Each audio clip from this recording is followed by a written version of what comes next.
Hello, teachers, greetings to all of you. Today, I'd like to say something about the NEP's take on teachers. Now, over these days, we have been listening to different debates on NEP, involving academics, scholars, politicians, and everybody.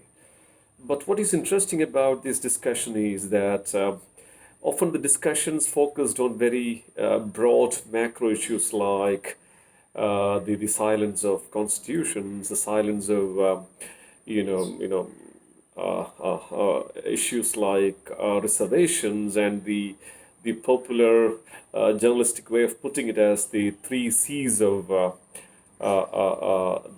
NEP: the communalization impulse, the corporatization impulse, and the centralization impulse of the NEP. But often in these thrust on macro issues, we tend to forget the key stakeholders of the education, the teachers. So in this video, I'd like to look at the NEP in its thrust on teachers. So I'll be looking at three positives and two negatives of these document. Number one, the report is really direct about telling that it valorizes the pedagogic autonomy of our teachers. That's a very interesting idea.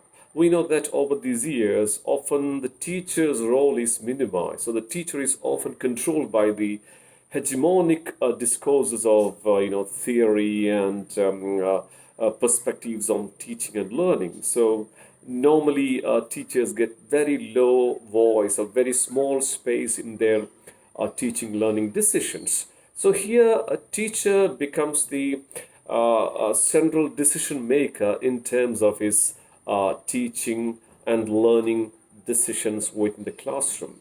So that thrust on the teacher agency, that focus on teacher directed position on what is happening in the classroom is a very innovative, a very creative suggestion in the NEP. That is number one.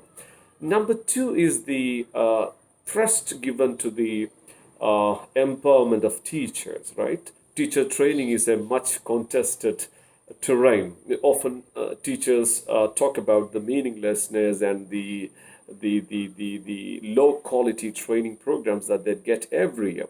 Government is spending huge amount of money for equipping teachers.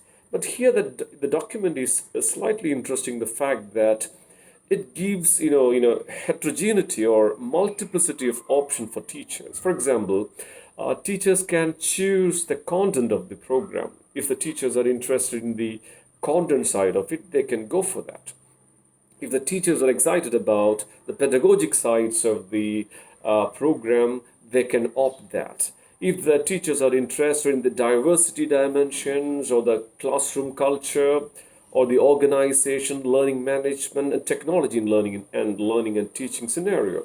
So the component is highly heterogeneous, and teachers can choose their area of interest. So naturally, no teacher can say that the module was boring, module was useless. Number two, they can also choose the kind of delivery also. They can go for face-to-face if they are interested. So they can go for blended learning. They can try the on-the-spot intervention.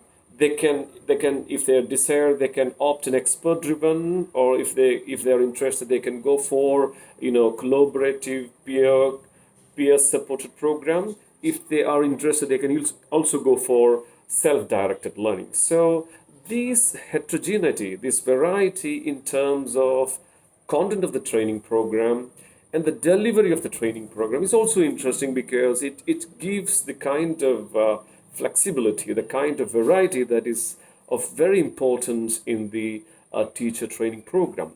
The report also talks about the qualitative inputs that can be arranged to the training modules. The report talks about the local level, the state level, national level, and international level of workshops and training programs. So altogether, the document is slightly, concerned about, equipping teachers in terms of developing themselves for meeting the new generation within the classroom. And thirdly, that's also very interesting is that performance appraisal.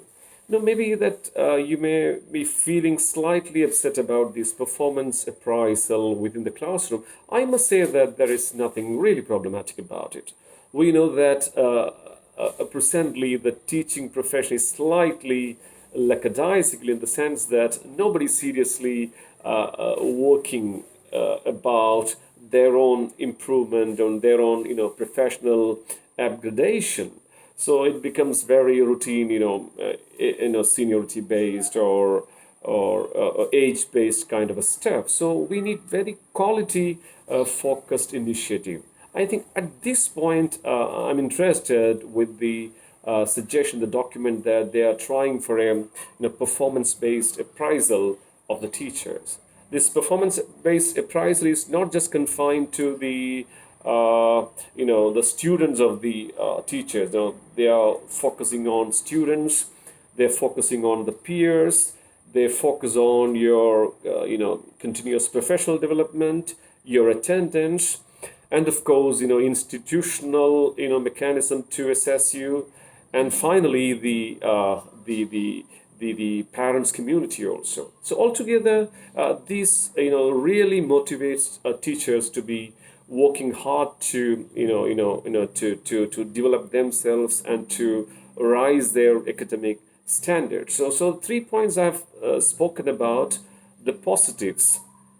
Just to recapitulate these points once again: number one, the professional or the pedagogic autonomy; number two, the possibility of multiple avenues for training programs; and thirdly, that the performance appraisal of teachers, and of course your promotion and increment and your salaries are in a way connected with your performance in these areas. So these three are the edges I wanted to make a note of. Now let me come to the two minuses. Number one is that we rarely talk of teacher domination these days because over these years we have conducted so many researches and so many experiences with us where we changed the stress on teacher domination to the student-centeredness and student-oriented learning. So I don't know. Somehow, if you read the document thoroughly, you will find that an element of a streak of teacher dominated classroom scenario is stress. I think I'm slightly upset about these thrust on teacher dominated or teacher fronted or teacher led atmosphere within the classrooms. I think it's a result of many years of experience and research that we could transform the classroom so that the children are happier and comfortable into the classroom. So that thrust is slightly problematic regarding the excessive focus given to the teachers. That's the first point. Secondly, the idea of remediation. We know that remediation is a very, very complex category, and the word remediation itself is problematic because when you use the word remediations, there is a very minute impression that all the problem is with the child and no problem with the system, no problem with the teachers, no problem with the materials and methods within the classroom. So remediation is slightly problematic. Even the word remediation is slightly problematic, and that was mentioned in the NCF 2005 also. Here, some different strategies are employed for remediating children, and especially the service of community volunteers. And we know that remediation is a very complex academic enterprise. So I think the service of ordinary volunteers may not be able to address the complex cognitive gap that we find with these children. So the idea of remediation is interesting, but the idea of remediation through the service of volunteers or community interventions, I think that is slightly problematic. And the third one is very, very important, is that the document talks about the diversity, how diversity can be ensured among the teaching faculty.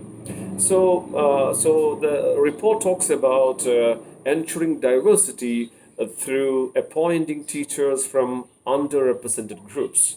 But the interesting point here is that the document is stressing on the diversity angle. They are focusing on the diversity angle, not the right of the or not the right of the underrepresented group to be represented. I mean, the reservation. The document is strategically silent on the reservation dimension, but it just decoratively puts the word diversity. I think that confusion of categories, you are confusing diversity in terms of reservation in this document. That also is really problematic. So three problematic areas in terms of teachers in this document are: number one, the issue of a reservation of teachers; number two, the issue of remediation; and finally the